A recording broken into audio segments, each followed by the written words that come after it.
मैं आज के इस अवसर पर हिमाचल प्रदेश में जो हमारे राज्य के पंचायती राज विभाग के अधीन जिला परिषद कैडर में कार्यरत हिमाचल प्रदेश में जो हमारे राज्य के पंचायती राज विभाग के अधीन जिला परिषद कैडर में कार्यरत लगभग 4000 कर्मचारियों को संशोधित वेतनमान देने की यहां पर आज के अवसर पर घोषणा करता हूं।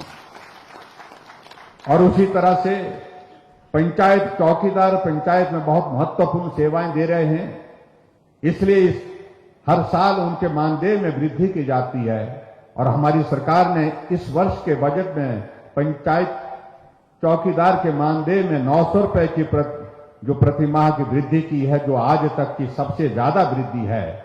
इसके साथ ही पंचायत चौकीदार के मानदेय में हमारे कार्यकाल में 57% वृद्धि हुई है, जो लक्षणीय है तथा उनके बेहतर भविष्य के लिए मैंने अपने बजट अभिभाषण में पंचायत चौकीदार के लिए एक पॉलिसी बनाने की घोषणा की थी, जिसके फलस्वरूप आज मैं यह घोषित करता हूं कि जिन चौकीदारों ने लगातार 12 साल तक अपनी सेवाएं दी हैं, उन्हें दैनिक वेतन भोगी बनाया जाएगा। ये भी हमने आज के इसमें तय किया है और मैं सभी को उनको शुभकामनाएं भी देता हूं। भाई और बहनों, इससे आगे बढ़कर के हिमाचल प्रदेश सरकार द्वारा सरसों का तेल गरीब जो एनएफएसए का हिस्से का आता है परिवारों को 134 रुपए प्रति लीटर तथा एपीएल के परिवारों को 139 रुपए प्रति लीटर तथा रिफाइंड तेल गरीब परिवारों को 122 रुपए प्रति लीटर तथा एपीएल परिवारों को 127 रुपए प्रति लीटर की दर से दिया जा रहा है। प्रदेश सरकार द्वारा खाद्य तेल पर एपीएल परिवारों को मुबलिक 5 रुपए तथा गरीब परिवारों को मुबलिक 10 रुपए प्रति लीटर का अनुदान दिया जा रहा है। अतः आज इस पावन अवसर पर जहां पूरा देश अमृत महोत्सव मना रहा है और हिमाचल प्रदेश अपने गठन के 75 वर्ष मना रहा है, खाद्य तेल पर दिए जा रहे अनुदान को माह सितंबर 2022 से मार्च 2023 तक 7 माह के लिए दोगुना करना की घोषणा करता हूं और मुबलिक 5 रुपए से बढ़ा करके 10 रुपए प्रति लीटर तथा उसी तरह से गरीब परिवारों को 10 रुपए से बढ़ा करके 20 रुपए प्रति लीटर जो है करने की घोषणा करता हूं। और मैं समझता हूं इससे बहुत जो गरीब परिवार है उनको बहुत बड़ी एक राहत उस दृष्टि से होगी। और इसी तरह से आज के इस अवसर पर मुझे यह बताते हुए प्रसन्नता हो रही कि राष्ट्रीय शिक्षा नीति 2020 के अनुरूप प्रदेश में अभी तक 5000 राजकीय विद्यालयों में लगभग 50,000 बच्चे प्री प्राइमरी की शिक्षा ग्रहण कर रहे हैं। इससे जहां एक तरफ सरकारी प्राइमरी विद्यालयों में नामांकन में वृद्धि हो रही है, वहीं शिक्षा की गुणवत्ता में भी सुधार हो रहा है। अतः मैं घोषणा कर रहा हूं कि प्रदेश में चल रहे प्री प्राइमरी कक्षाओं में पढ़ रहे बच्चों की शिक्षा को सुदृढ़ करने के लिए प्री प्राइमरी शिक्षा नीति बनाई जाएगी। नीति के अंतर्गत शीघ्र ही आवश्यकता अनुसार प्री प्राइमरी शिक्षकों की भर्ती नियमानुसार की जाएगी।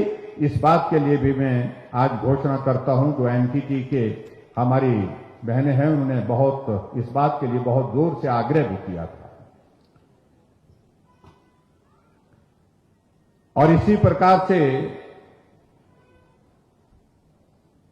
हिमाचल के निचले एवं मध्य क्षेत्र में लोगों की आर्थिकी में भूमि और खैर उत्पादन एवं कटान की अहम भूमिका है।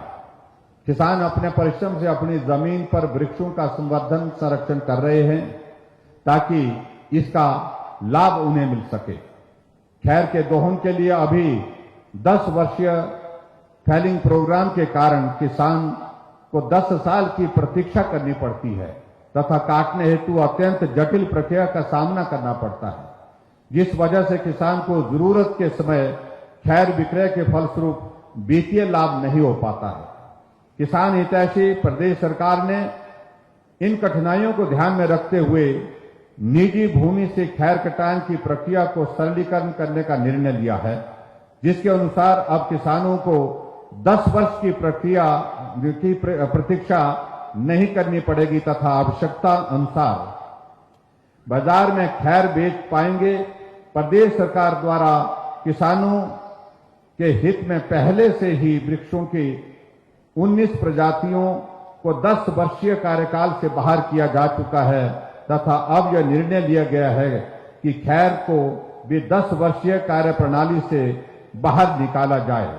उक्त खैर कटान में माननीय सर्वोच्च न्यायालय का 10 वर्षीय फैलिंग प्रोग्राम के बारे में आदेश है। अतः 10 वर्षीय पातन कार्यक्रम फैलिंग कार्यक्रम 10 वर्षीय फैलिंग कार्यक्रम से छुटकारा पाने हेतु राज्य सरकार माननीय सर्वोच्च न्यायालय में अपील भी दायर कर रही है। और इसके साथ साथ में भाइयों और बहनों, प्रदेश में इस समय 2,25,000 कर्मचारी कार्यरत हैं, जिसमें सार्वजनिक क्षेत्र में उपक्रमों के कर्मचारी भी शामिल हैं। इसके अलावा पेंशनों की कुल संख्या 1,90,000 के लगभग है, जिसमें सार्वजनिक क्षेत्र के उपक्रमों के पेंशन भी शामिल हैं। कर्मचारियों व पेंशनरों के हितों को ध्यान में रखते हुए मेरी सरकार ने दिनांक 1/1/2016 से वेतनमानों और पेंशन का रिवीजन किया, जिससे कर्मचारियों पेंशनरों को 3,500 करोड़ रुपए का लाभ मिला। पिछले 2 वर्षों में कोरोना के कारण प्रदेश की वित्तीय स्थिति खराब हुई है। इसके बावजूद मैं आज स्वतंत्रता दिवस के अवसर पर कर्मचारियों को पे रिवीजन एरियर की पहली किस्त देने की घोषणा करता हूं। इसके साथ ही प्रदेश के पेंशनरों एवं पारिवारिक पेंशन को भी पेंशन एरियर की पहली किस्त का भुगतान करने की घोषणा करता हूं। इस घोषणा से वेतन एवं पेंशन के एरियर भुगतान पर सरकार 1,000 करोड़ रुपए खर्च करेगी और इस घोषणा से 2,25,000 कर्मचारियों को तथा 1,90,000 पेंशनरों को लाभ होगा, जिसमें सार्वजनिक क्षेत्र उपक्रमों के कर्मचारी और पेंशनर भी शामिल होंगे।